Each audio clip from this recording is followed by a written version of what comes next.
Welcome to Pep Talks with Jeanne. I'm your host, Jeanne Pepper. I started doing Pep Talks as a way to inspire you to do intentional acts of kindness and to further the goals of #BlazeItForward.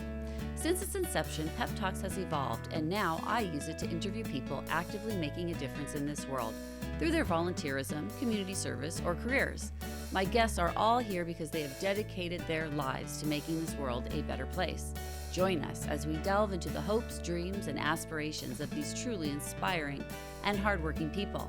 This season, we will be using a panel format in some of our episodes to bring together synergistic guests to discuss topics that weave the social fabric of the world around us.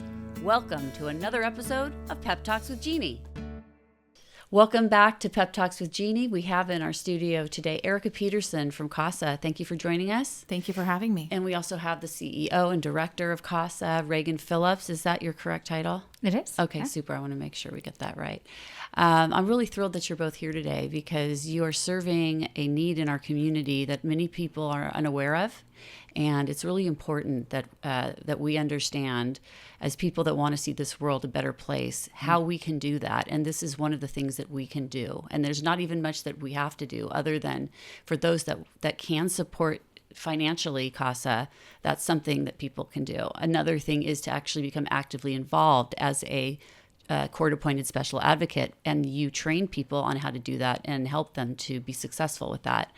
And a third thing would be that knowing about this program and knowing how helpful it is to keep these kids out of the prison system, what do we want to do as a society about this? Do we want to make sure that more than 1/3 of these children get the kind of services that CASA can provide for them? Because as of now, 2/3 of these kids are not serviced by anyone other than their court-appointed attorney and social worker, who are not the same thing. And we're going to go into what the difference is, even though I've talked about this with you before, Regan, and some of our listeners may have heard you discuss that. It's really important that that we get the point across, that this program does make a difference. It's been proven to make a difference. You've shown that statistically. It's been proven that these kids stay out of the system, and they also can go on to finish their education, which is super important because, you know, even though they don't teach kids how to write a check or sign their name in high school anymore, it's still a good idea to graduate from high school, Absolutely. If nothing more than to keep you out of trouble in that age group. So let's not waste any time.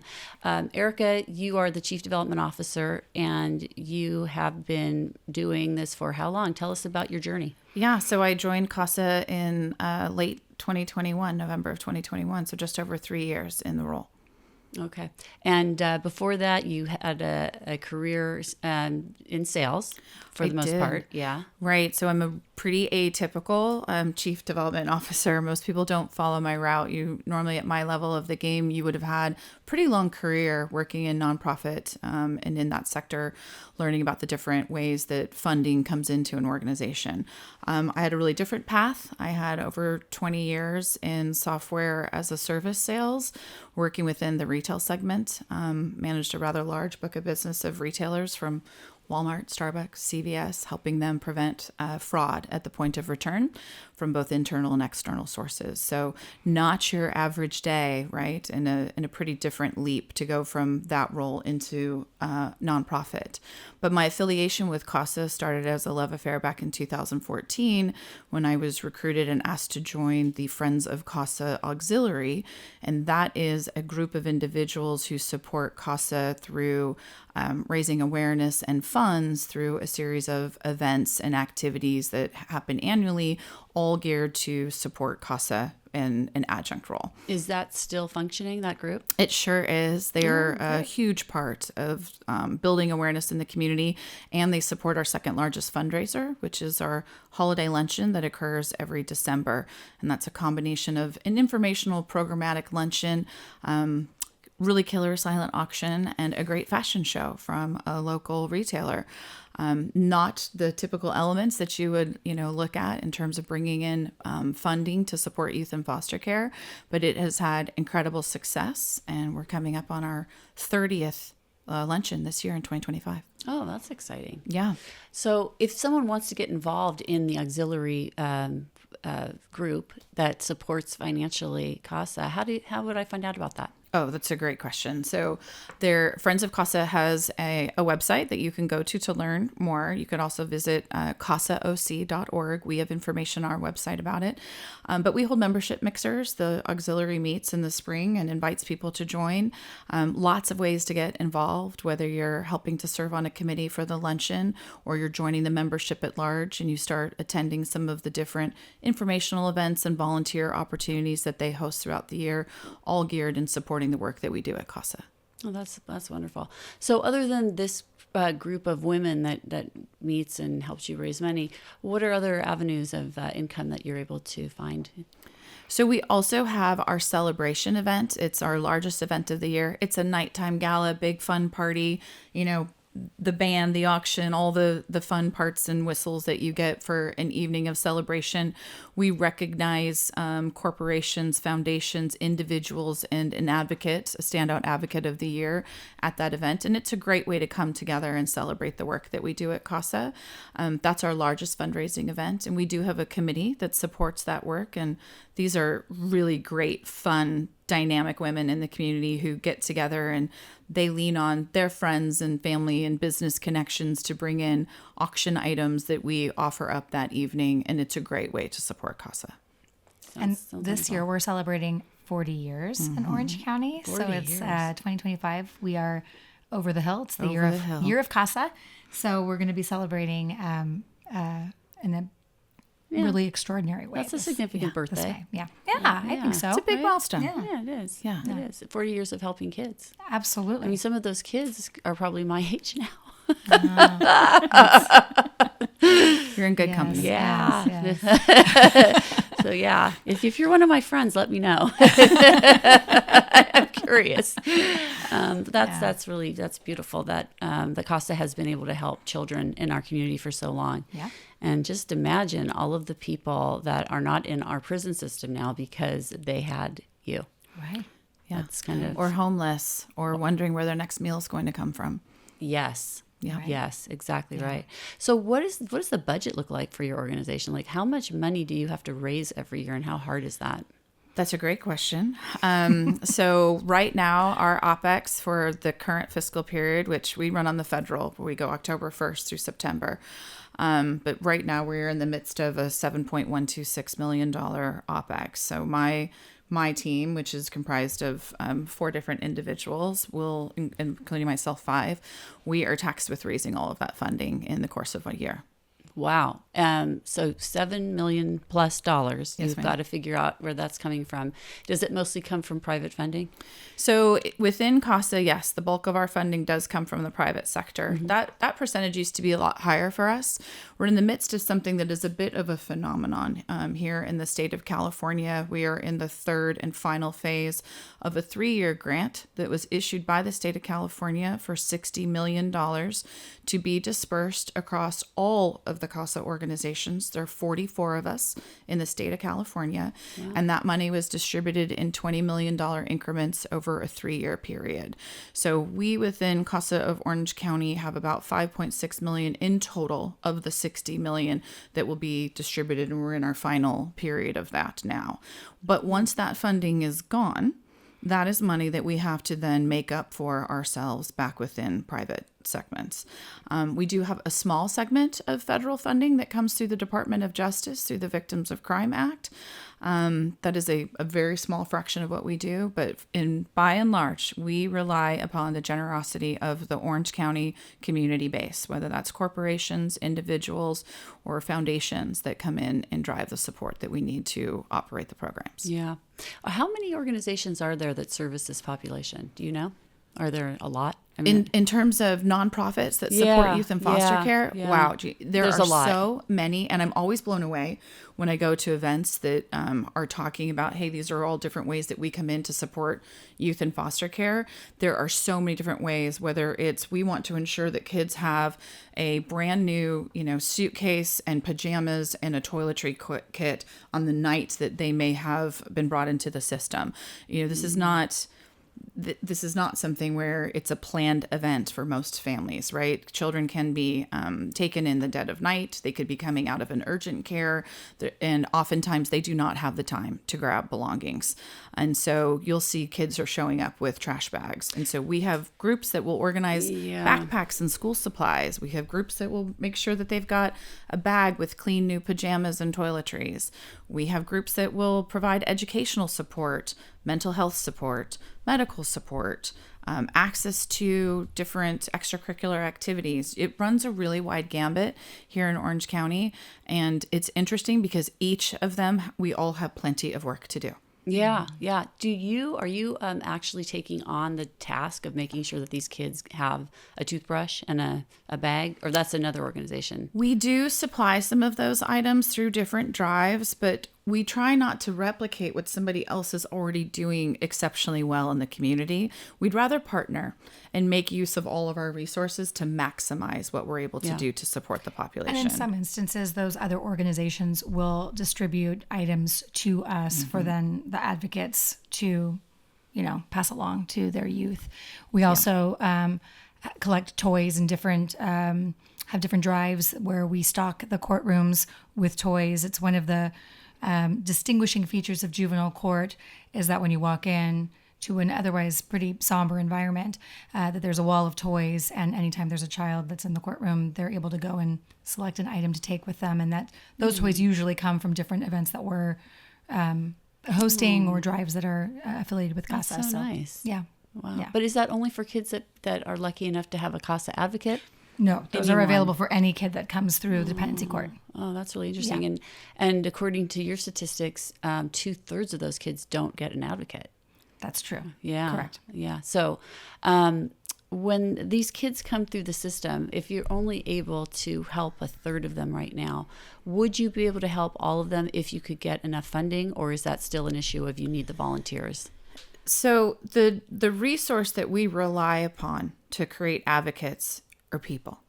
So the more people that we have available to come into the organization that we can train and equip and support in order to pair them with children, the more that we're able to perform our services. Knowing that that's limited, we have begun to look internally at ways that we can support additional youth through staffed positions. And that's a bit different than the traditional model, but we're having incredible success in looking to ways that we can add additional support and access to care, and most importantly, finding ways to connect them with their family of origin, even if that's not an option for placement. And so we're finding that by expanding the advocacy model and how we serve and how we advocate for youth, we're able to do more. And it's the fastest way that we solve for, how do we get human capital? How do we get more people to come in? But funding's an important part of that equation. Our ability to spread awareness in the community relies upon the funding that we need to put information out there. We've got a campaign of bus ads and billboards and other events to table and join community events to spread the word and help more people understand who we are and what we do. And that absolutely takes funding, and it's absolutely critical in raising the community's awareness that we're here and we're providing this really incredible life-changing impact for kids who are in the system. How much of your funding is coming from the county? A very small portion. It comes through the juvenile justice. Isn't that disappointing? Are you Yes. disappointed? Have you ever tried? Well, I mean, we get funding through Judicial Council, as I've mentioned before. It is a very small amount of money that is distributed among the CASA organizations, essentially as recognition for the role that we're playing. But yeah, I do find it disappointing. I mean, I think that I view this role that we occupy in the court as integral to success and positive outcomes. However, it's not, as we've discussed, an essential component of those proceedings. And so because it's an elective, because it's an add-on, and it's not used exactly the same in every single organization's iteration of CASA, it's kind of left up to the individual entities to do their fundraising and figure out how they're going to staff and supply that resource to the court and to the professionals. And everyone looks a little bit different in that vein. What's nice is that we do have a California CASA umbrella organization that was really pivotal in helping to secure the state funding for the entire network. So you got a lobbyist. They have hired somebody to help with those efforts, and we've participated in some of the communications to help make that possible, just giving stories and real life examples of how powerful this service is and why it's necessary and why it's ultimately a benefit to the state to have more of us and to be able to support our efforts to find more volunteers to perform the service. And I think that's the integral part, is how do we help people understand the impact of CASA's partnership with the courts and with social services? And what does the system look like when you have an active, healthy engagement with a CASA organization? And what does it look like without? Here in Orange County, we enjoy a very special and really privileged relationship with the court and with social services. And I attribute that to Regan and to our Chief Program Officer, Jeanne Leon. The work that their teams have done to demonstrate the beneficial impact of what happens to this population of children when we equip them with an authentic adult relationship designed to support the youth in true advocacy is remarkable. And so it's through the combination of mission-based storytelling, helping people understand the heartstrings and the pull, because we should all be compelled to help the children. But there's a financial component as well in the benefit of having this really lean team. Our staff is under 50, but we work with the privilege of over 650 volunteers in Orange County who gift their time to serve as advocates in some capacity with the organization. I come from the business world. That's a pretty lean business model, right? You want to talk about ROI. We're going to pay 49 people who are going to leverage the talents and gift of time from 650 community members or more to reach out and support youth in the system. So we have a very, it's important that folks understand what their dollars go to when they're funding. It's a really fundamental part of what we do within my team to help people understand how we are really going to maximize on this very lean, efficient model, the funding that comes in to give that directly into the program to support these kids. And you're working with a system that is absolutely working so tirelessly for the best interest of the children, but they are overburdened. And the funding that comes in is tight, and what they do with it is regulated, and they have to be very careful. And so being able to partner with someone like us where we can come in and provide some of those adjunct services and support in a much cleaner model, I think we make a very solid business case for why the government should look to partner with us and should eventually consider some form of permanent funding to sustain the organization and allow us to do more to help the county. Yeah. Doesn't the county have money that's designated for this type of thing? I mean, I know they must pay for some of the foster system in this county. I mean, they're right? paying. There's a number of participants in this process, right? You've got social services agency, you've got the foster families, and the STRTPs now is the new name for group home short-term residential treatment placements. I mean, you name it. You've got the HCA, the healthcare agency, which is providing therapeutic services. Attorneys are being paid under this umbrella, and you've got not just the attorney for the child, you've now got an attorney for each parent, and in some instances there's more than two on one particular case, and in some instances you've got siblings on a same case that need separate representation because their interests are not the same. So you can sometimes have a table full of attorneys on the same case, all again getting some portion of those funds. So there are a number of things that the county is funding. And then, of course, it's the services that they're issuing to help rehabilitate and reunify the family. Those all cost money too. And they have to issue funds to allow for that up to a certain extent. And if they're complying and doing well, then they get more time. And so, again, there's a lot that goes into it. It would be nice to feel like the services that CASA is offering and the benefit that we're seeing coming from our involvement is, of equal measure in terms of how we're I think so, because I mean, if the county is trying to keep costs down, doesn't it keep costs down to keep these kids out of the system? Well, with the family finding work that we're really, moving into, what we're hopeful is, because again, we've long talked about this, the dynamic between a CASA and a youth who are walking this journey together in an instance where a child was not able to successfully reunify with family of origin. And now their lot in life is to emancipate out because they're not going to be adopted and they're not going to be reunified. And so that's lovely that there is an advocate that's there with them to make sure that they are going to school and having their needs met and all of those things. But if we really think about it, that's not a success story for us. It's not a success story for anyone, really. Definitely not for the child. So, but it's a necessity because that is, what's happening. And we want to make sure, again, that we give our most precious resource, which is these volunteers, these people that are willing to give the time to the children that are the most at risk and that are going to find themselves in those circumstances. However, the family finding piece is something that we've seen a lot of great success with on the back end. As kids are preparing to emancipate, the court would often ask, hey, let's do one more quick search and see what we can find. And through our resources with database and social media sometimes, Ancestry.com, we would find family members, 99% success rate, finding family members that were previously unknown, sometimes local and didn't even know that this was going on, sometimes around the country or out of country. And if we're not giving these children a placement, we're at least introducing them to someone who's going to be an emotional connection and someone who's going to be a part of their life. What we're now doing is let's do that at the front end. It's legally required under a rule of court. It's not happening as often and as thoroughly as it should. Let's step in. We have the resources and the ability to generate this list.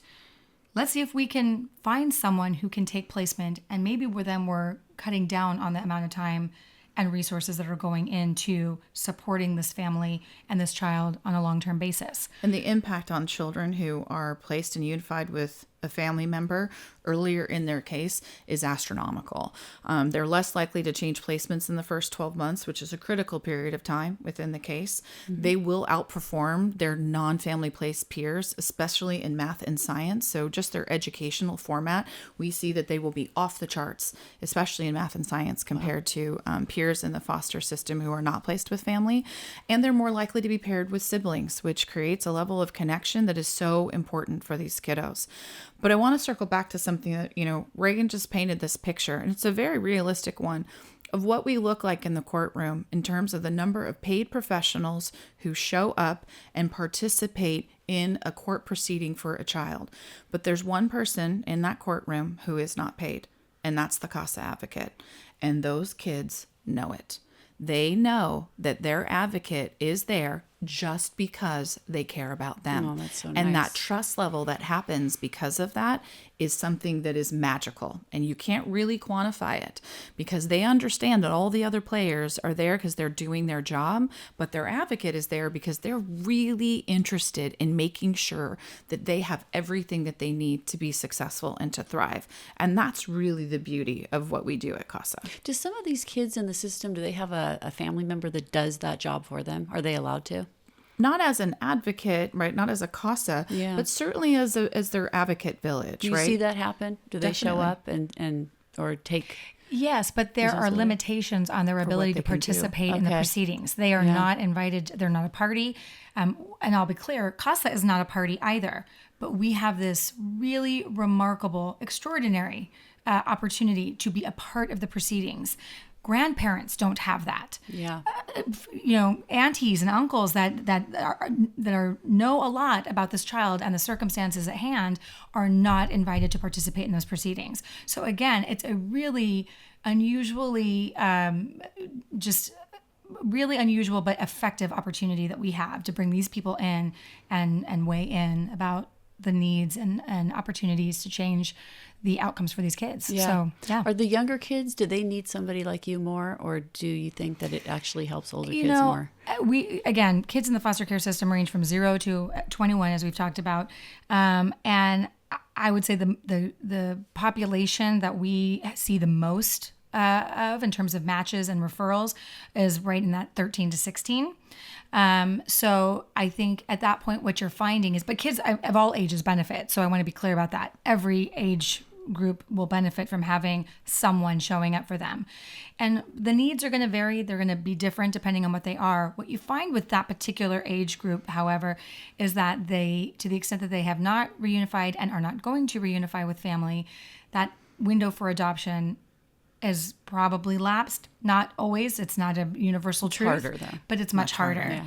And so now you have a different sort of weight that you're helping to them manage and carry to prepare for those transitional living skills and prepare to, for adulthood in a very, in a different way. Yeah. What percentage of the kids that graduate from this program start in it before they leave elementary school? That's a very interesting question, and I don't know that I could give you a breakdown of in that regard. We don't keep necessarily running tabs of all that. And again, the cases come and go, they open, they close. We can get a case. Well, we ask all our volunteers make a commitment of 2 years. And that's really just because there's been so much upheaval and change in these kids' lives that we want to make sure that they understand there's a need for consistency and a real that's an important element of what these kids need.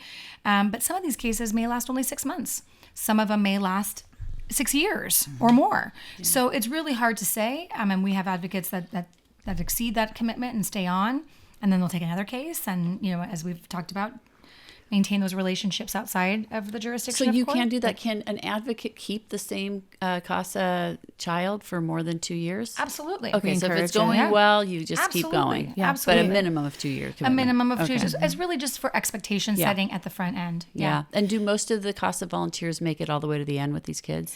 I was just looking at our numbers today. 77% of our volunteers exceed a 3-year timeline. So we're definitely seeing them fulfill their commitments. Oh, that's really and that lovely. continuity is so critical for the child. If for nothing else, then they have somebody who is consistently showing up for them, and that the beauty of just that act of coming when you say you're going to come and not flaking and being there and being present is really critical in helping these children to, regain trust in the adults who are tasked with caring for them and being in their village.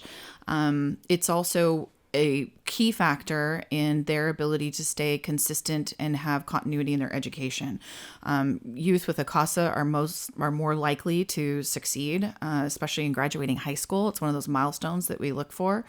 Across the nation and here in California, you got about a 50-50 chance that you're going to graduate high school. Here in Orange County, the standard graduation rate, I have a son who's 17 years old. He's a junior in high school right now. He sits in a population that's got about an 86% chance of graduating high school. But if you're a youth in foster care and you have an advocate, your chances of graduating high school jump to 96%. So that's a tremendous statistic, right? And it's one that, is it a great talking point? Sure. But you're cherry picking. But it's right, because you're picking the kids that have the best chance also, right? No. The kids in foster care have the least likely opportunity of graduating. Most of them have a 50-50 chance that they're going to graduate high school. But if we pair them with an advocate, that likelihood jumps to 96%. They exceed the general population rate once they are paired with an advocate. And why does that matter? Kids who graduate high school are more likely to move on to secondary education tracks. And while the overall population is going to have about a 3% chance of finishing a full 4-year graduate program within the foster care population, those who have graduated high school are far more likely to succeed. They're more likely to have gainful employment. They're more likely to go on to secondary education, and they're more likely to succeed. They're also more likely advocates or youth with an advocate who graduate out of high school here in Orange County. They're also more likely to take advantage of our transitional age youth services. They're more likely to stay in, which allows them to extend some of the support as long as they meet some minimum conditions until the age of 21. And that's a really critical time frame. I think of my son turning 18, and if I was just like, okay, good luck, buddy. Good luck to you, right? The chances that he makes it, slim and none. So to think that a youth in foster care who's been without so many of those core support services that you need to reach that level of maturity, it's not great. So giving them that extra buffer of time, that increases the likelihood that they're not going to fall back on those social services needs, that they're going to make it on their own. What does it cost per year per child for you to provide these services? So this year, that number is going to increase because our operating budget has increased. So traditionally, we sit around $4,000 for our mentor youth, and around $3,000 if we average all of the different advocacy services that we provide. This year will probably be somewhere between $4,500 and $5,000, and that's the cost of providing the services to a child for a full year. But I'd contrast that on the cost of Orange County taxpayers if these children fall out of the system. So an unhoused youth in Orange County, this is somebody under the age of 18 who is on the streets, is going to cost somewhere around $36,000 in services that they're going to take advantage of or come in and out of during the course of that year. Mm-hmm. If they're picked up and they end up in prison, you're looking at north of $100K here in Orange County. And if they get picked up with something that and lands them in juvenile detention, we are seeing rates as high as $400,000 per child per year.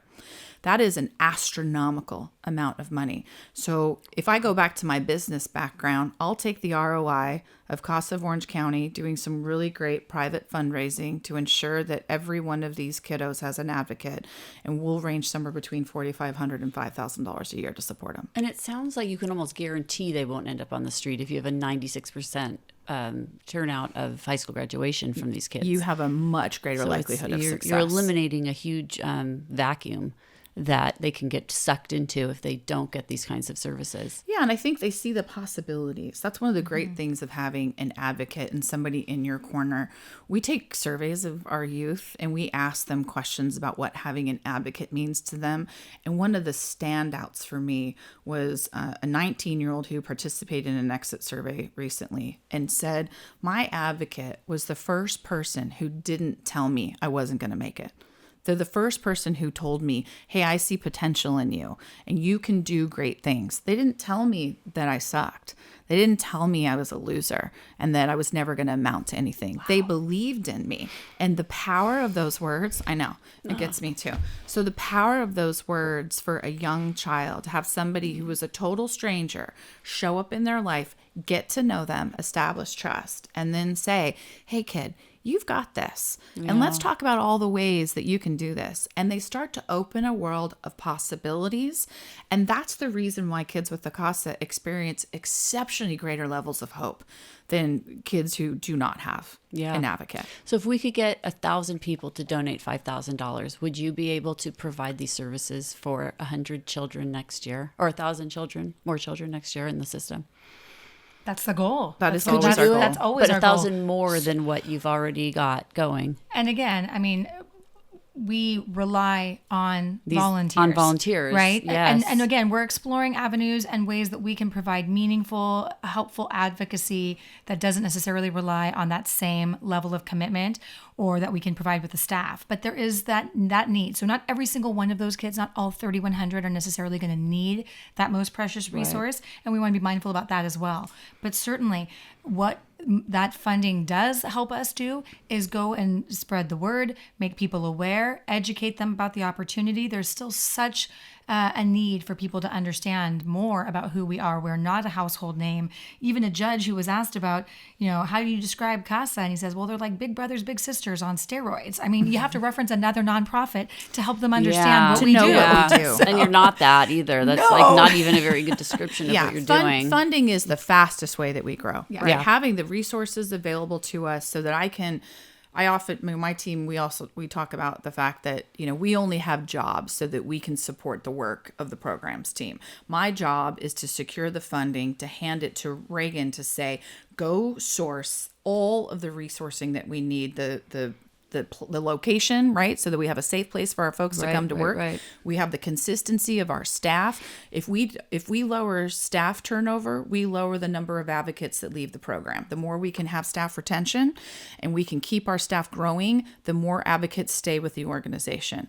The more that we can support. And the more that we can support, right? So when we when we diversify our service model, right? When we look at other ways to support this population through family findings, through different ways of supporting kids who are waiting. We've got, somewhere between 220 to 250 kids on the youth wait list right now. Are we at like 240, I think? 240 as of today, right?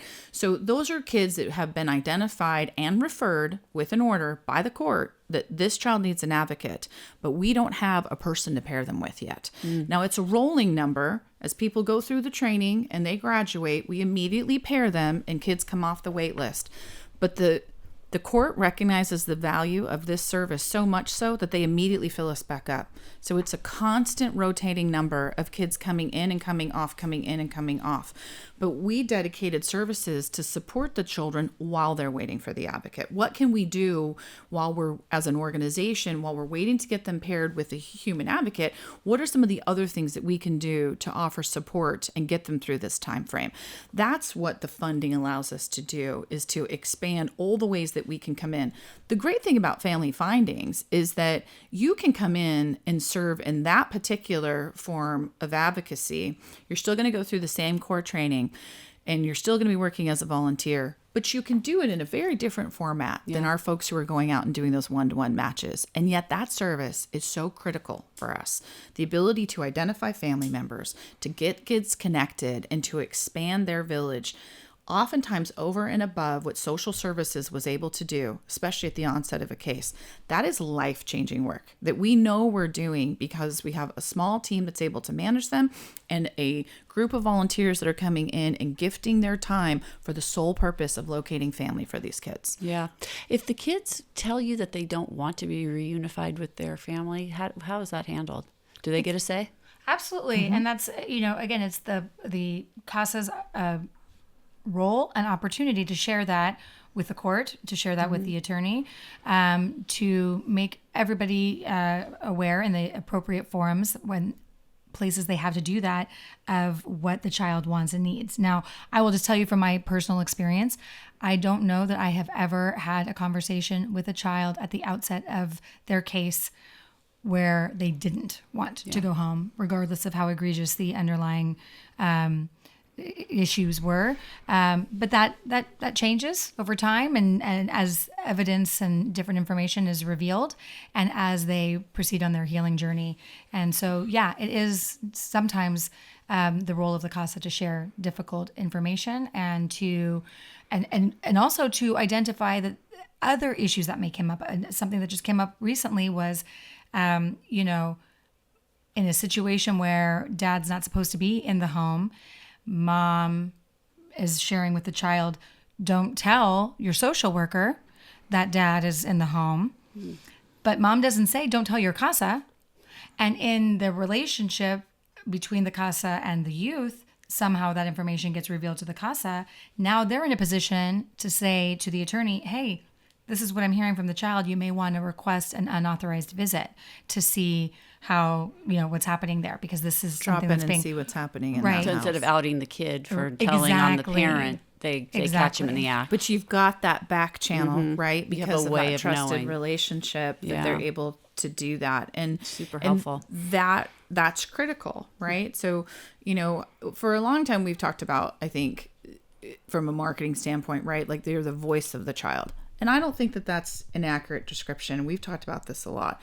In Orange County, we really talk about how the advocate is amplifying the voice of the child. It's the child's voice, but they may not have had an avenue to really be heard. And that's what the advocate is giving them, the way to amplify that voice and bring it into the court so that it's part of the decision making. Yeah. And I think sometimes there is such, again, fear and trepidation about what they say and what they share.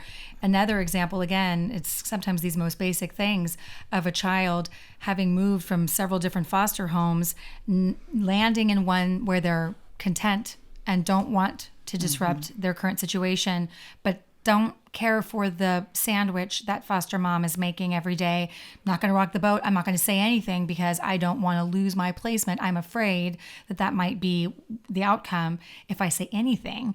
But somehow the advocate understands this information and is in a position, again, to amplify delicately, diplomatically, and thoughtfully the voice of the child so that everyone can get on the same page and make sure that they're getting what they need. I mean, again, sometimes it's such the basic things that these children need to be able to have an outlet to express, and someone who's willing to take that information and carefully share it in a way that's going to generate positive outcomes. Yeah, and that they feel heard, so they're not afraid to talk about those things. They know they have a safe space that they can go to, and wow, look at that. A positive action occurred when I trusted and I opened up and I had that conversation and talked about what I needed. Right. Can social workers that are still in training, can they get clinical hours being advocates?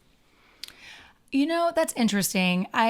We've not had that come up specifically in Orange County. I will say that when I was an intern with CASA of New York City, it was a way for me to get hours as part of my graduate program.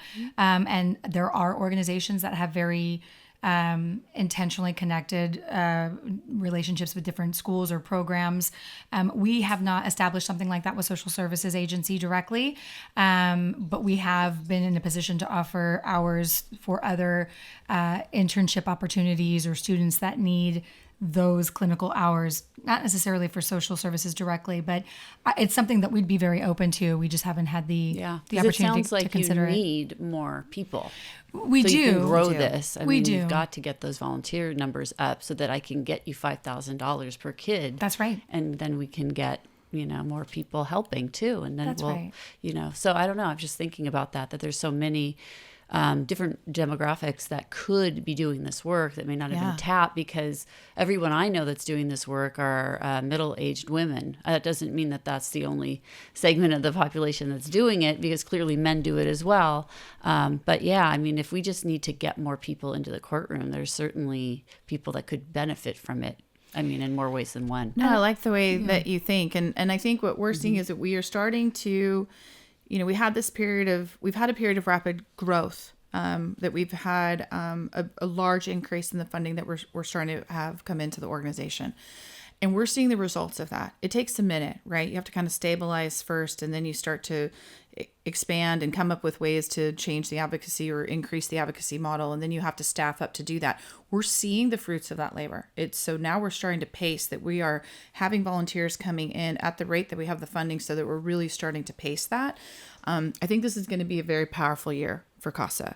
Mm-hmm. The number of volunteers that we have coming in is significantly starting to increase. Yes. And we attribute that directly to the campaigning and the awareness and the ability to get the word out. Yeah. All of that came from funding opportunities to make that happen. Absolutely. Right? We were able to pilot and test an initial advocacy model in one of the courtrooms that we have seen tremendous success in what that looks like when we apply CASA resources to reviewing cases that are coming through the courtroom and identifying opportunities where we think we could be of service, where that wouldn't have happened previously without that resource being assigned. So we're seeing the fruits of that already start to pay off. So I think we're in a period of growth, not just in the needs of the organization financially, but our ability to deliver on those different service models. Yeah.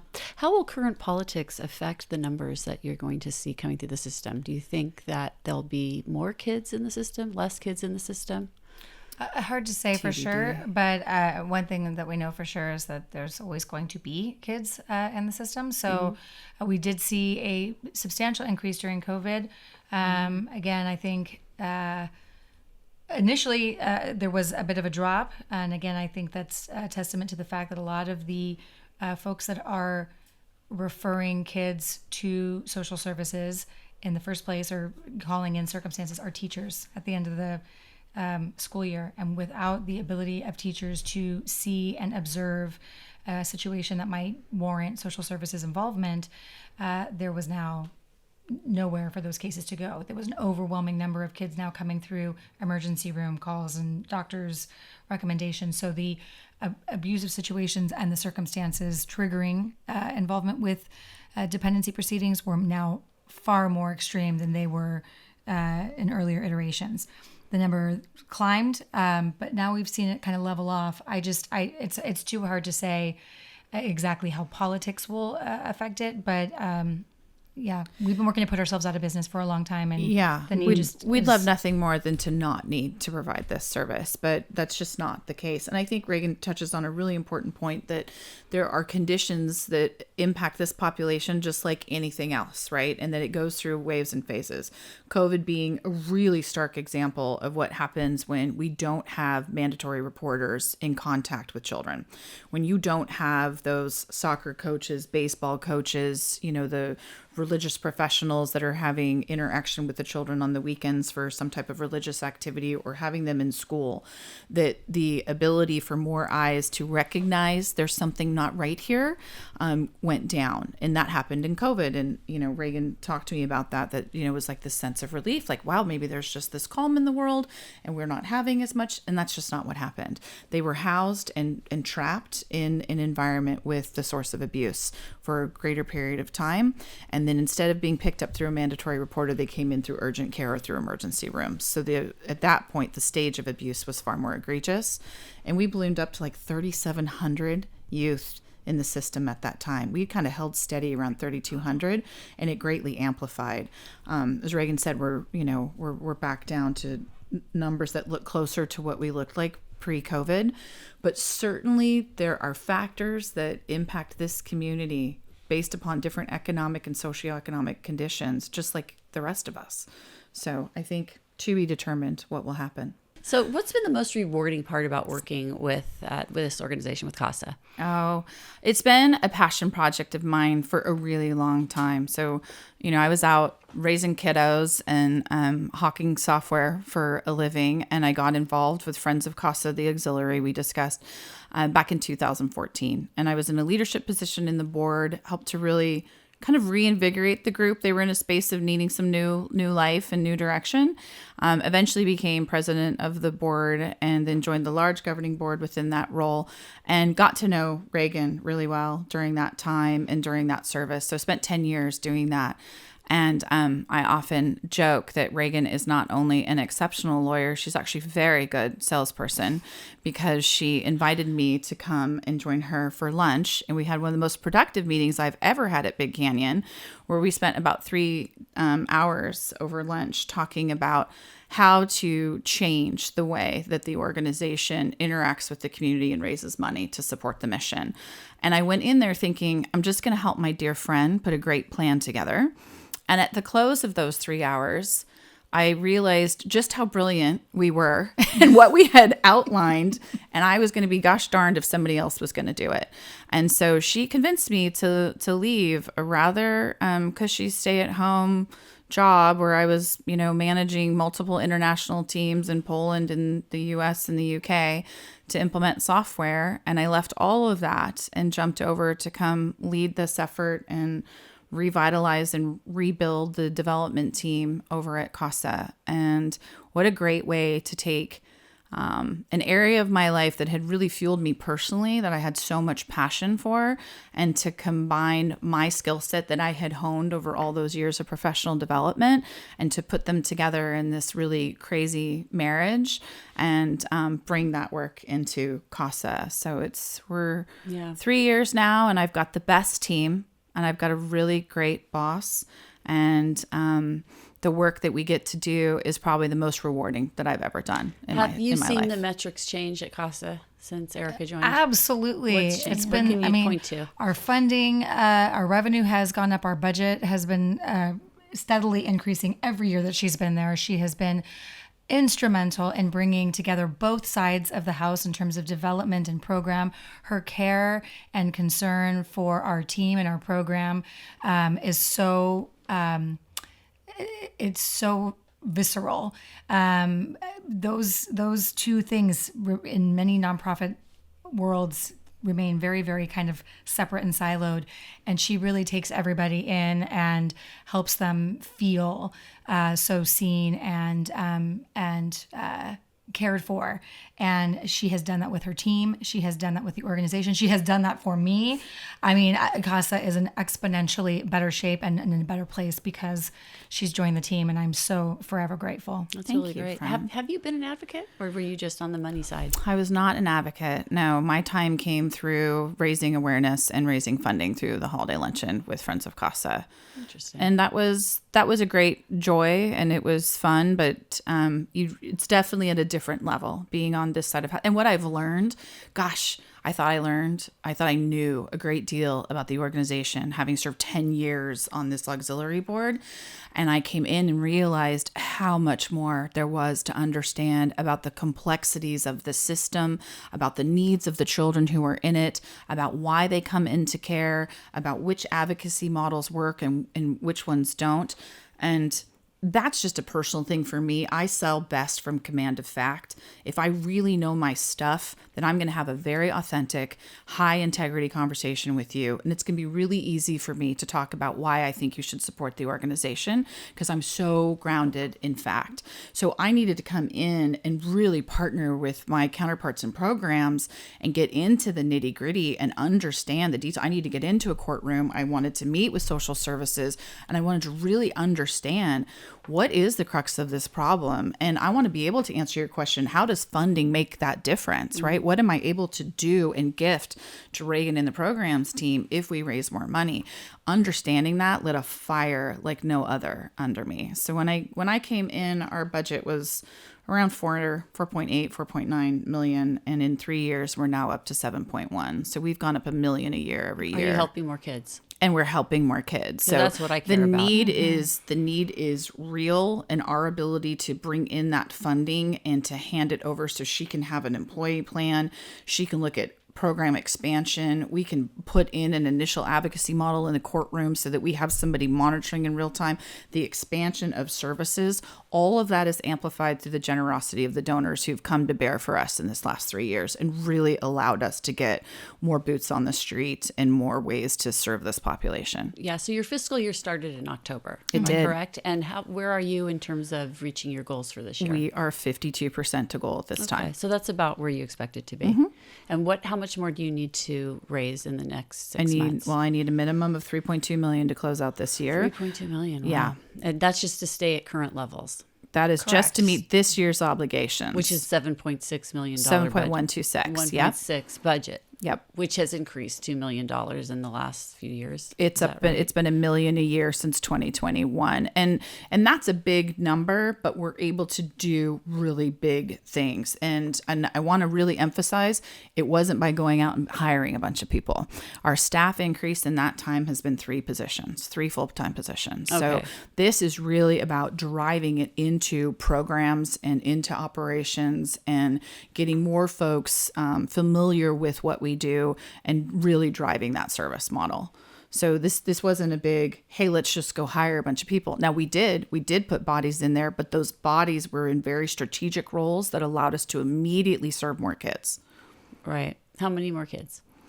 So we've increased service in 2 key categories. The initial advocacy model, which is our family maintenance cases.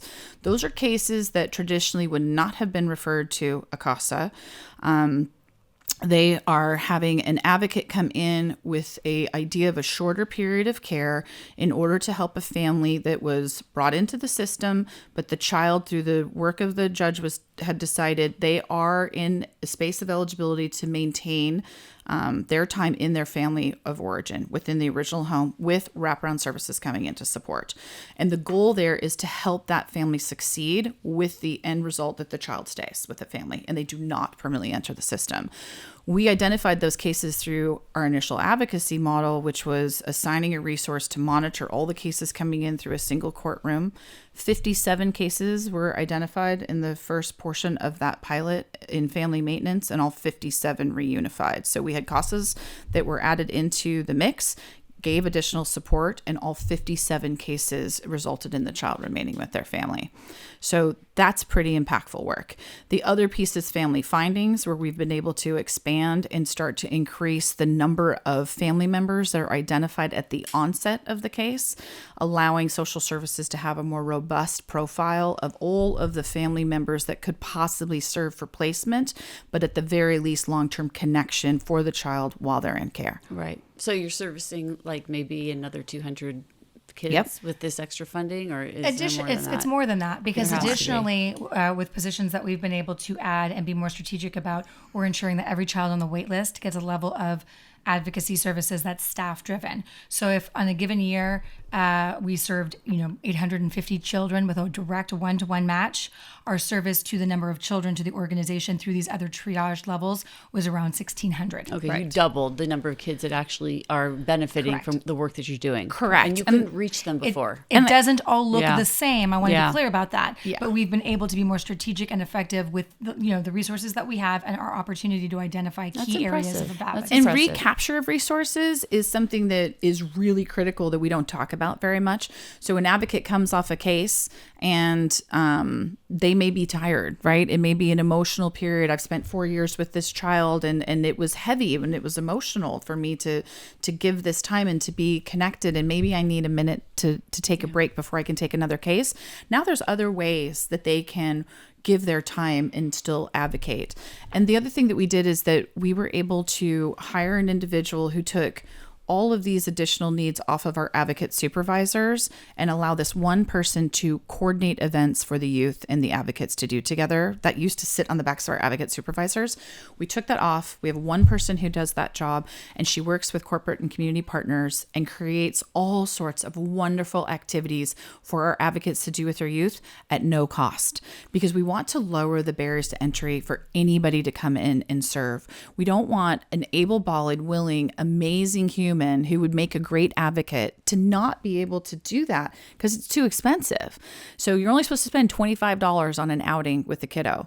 I don't know about the last time that your kid tried to go to McDonald's, but it's pretty tough even at Mickey D's to do a $25 outing, right? And to keep it under that threshold. So what this community coordinator position does is she creates all these awesome activities, and we supplement it through some of the fundraising. If the Angels give us tickets to a game, we now can supplement with parking and some food vouchers to make it more likely that an advocate to take a child to go do that experience. Right? And there's so many more things that they can do. We're paying for fingerprinting, for background checks. All of those things, which we were not doing before. We were never doing that before. So again, we started You're making offering more services. Yes, correct. So we're making it easier to be an advocate. Why a $25 limit on how much these advocates can spend? It's a national guideline. So it's a national guideline. It's a national. It's not ours. No. It's being kind of directed down. Do you agree with it? I think it's hard to say. I think that the reasoning behind whatever dollar limit it is that you don't want the youth to be looking at the CASA as you want to prioritize the relationship. So I have instances where a volunteer is in a position to be able to financially fill a specific need for that youth.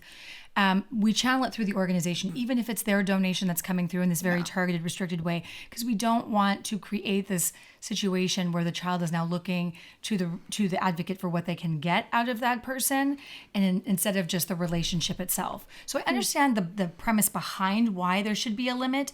Whether the amount is the right in this era, and without accounting for inflation at all, it's been $25 for quite a while. So. Okay. Or methods of comparison, like, well, my advocate bought blah, blah, blah. Right. Why didn't your advocate do that? Right? We're looking for a more uniform experience. Yeah. So we are paying for the background checks. We're paying for fingerprinting. We're supplementing with some gas cards throughout the year. We're trying to make it easier for more people to be advocates and stay advocates. And that's a critical part of what the funding does as well. Oh, that's great. And do they get continuing education as well? They do. They're required. Oh, they are required to. Yeah. Oh, that's interesting. How many hours do you require to start as an advocate, and how many do they have to do to maintain their status? So it's 34 hours at the outset, and then it's suggested strongly that there are 12 hours of continuing ed throughout the year, but we offer sessions monthly, multiple sessions, and there are lots of opportunities to get more than that. Do you have online programs? Yes. Yeah. We offer training online through via Zoom, and we offer ongoing educational opportunities online as well. That's another thing that we were able to do with funding, and it was spearheaded out of COVID, is that we were able to create a hybrid training model. And we used to have in-person sessions 6 times a year. By creating this hybrid training model, which was really not that much of a lift in terms of investment, but it's had a huge impact.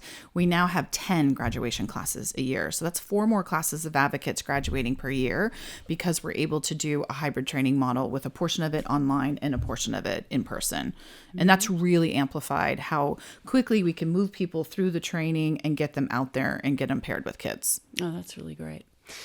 Well, that's a lot. You guys are busy. You're busy raising money, and you're busy training people, and you're busy trying to get people to just be those volunteers that are integral to providing the service, because they're not paid advocates. That's right. They just aren't. Maybe someday, but not yet. Until things change and we decide that we want to, that as a society, we want to allocate more resources to preventing crime. Right? Because we know that these kids have a much higher likelihood of finishing school and staying out of the system. Absolutely. The numbers have proven it. That's right. So if anybody is unhappy with the crime statistics, they should look at CASA as a great starting point of what they can do to make this better. Absolutely. So, and I am so intrigued by your organization. You know that I've already had 2 of your volunteers on my show who talked a lot about how meaningful it is to them to be able to do this. Elisa Abacastis, for those that who don't recognize her name, she is going to be honored this year. She is one of my friends who became involved in CASA after learning about it through the Blaze It Forward campaign. And she has raised a lot of money already for your organization, and also is a volunteer. So she's been giving you time and money and help with time, the talent, and development. treasure. And raising awareness and her time on your show. So all of those things are wonderful. And I know that Susanna Wolf, also another one of your advocates, also they find so much pleasure in being able to give to these kids. They really get a lot out of it. So anybody that's thinking about being an advocate, don't think about it. Go do it. Because it's not, it's really a time commitment, and it's just getting trained. It's 37 hours? 34 hours. And I tell people, you got to be over 21, clear a background check, open heart, open mind. We will literally give you the rest and walk alongside with you to make it possible. And it's a minimum 2-year commitment, which isn't huge. And how often are they expected to be with their kids? Twice a month. But more than that? Can they? Sometimes certain circumstances may indicate that it's more prevalent, but that's what's recommended. It's recommended. So it's really up to you how much you want to meet with these children. Within reason. But at least once a month, or at least once a month. And some of the kids who are in college or who have different, levels of commitment, it might be less frequent, but they're having regular, connections via touch phone points. So it varies again depending on each circumstance, but that is a general recommendation. Yeah. I mean, this would be a nice thing to do for somebody that's an empty nester, that doesn't have kids home anymore, that maybe was home and now they're just like me, just kind of sitting around going, maybe I'll do a podcast, maybe I'll be an advocate.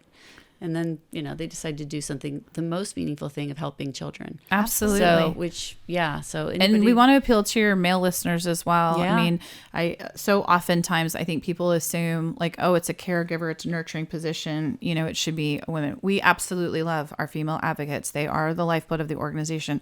But the impact that some of our men of CASA have in the lives of these young men in changing what they can see in themselves, the possibilities for themselves, is truly remarkable.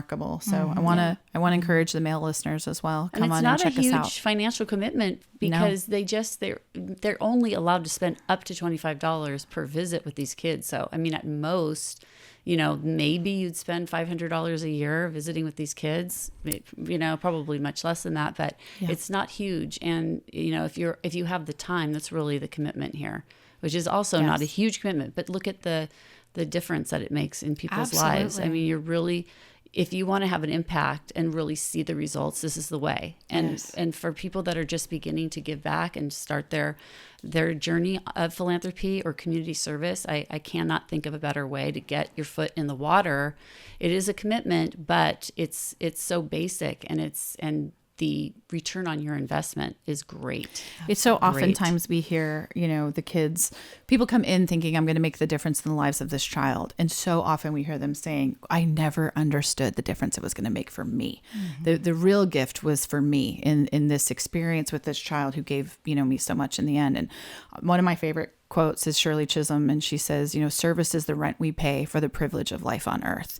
And I can't think of that any more amplified than the work that happens through our advocates and through CASA. Yeah, there's not many ways, because you can't just walk into a school and say, I'd like to volunteer. It doesn't work that way. So if you want to actually make a difference in a child's life, like really see it, this is the way to go. So, and men, I think it's so important for them to be involved in these things, because there are so many young males in these programs that need a role model. They may never, they may not even know their own father, or or their rights could have been terminated when they were young. And so their only chance to really have a male voice in their lives could be through a program like this. So absolutely, for the men listening, this is really, or even a wife of a man who has so much time on his hands, you'd like to come see together. him. We'll take them both. Well, and we'll we have both. Yeah. It's an incredible community. Our advocates have built communities within themselves, and I think they're so enriched by the camaraderie that they share with people doing like work. So great way to come and meet friends and people who are like-minded and expand your network. Oh, I think it's a beautiful thing.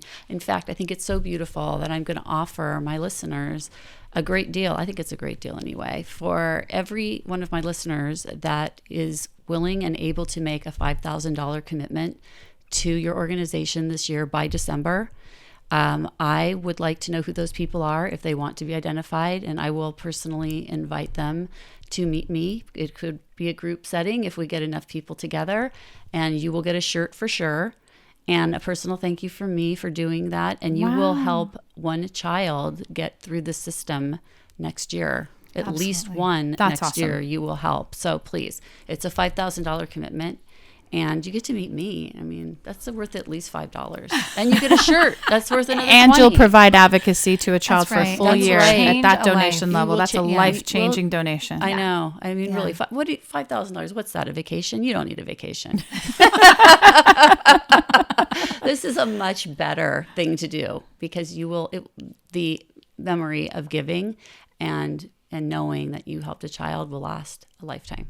Couldn't say it better myself. Absolutely. Thank you so much. Yeah, thank you for being here. And if you'd like to give our listeners information about how they make that donation and how I find out about it, you can do so now. And I can't wait to hear who these people are.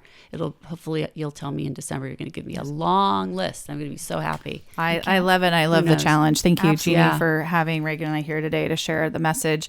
If you would like to learn more about how you can make a difference and step up to Jeannie's challenge to assist CASA of Orange County by providing advocacy for a child for a full year, your $5,000 donation will be a monumental difference in the work that we do.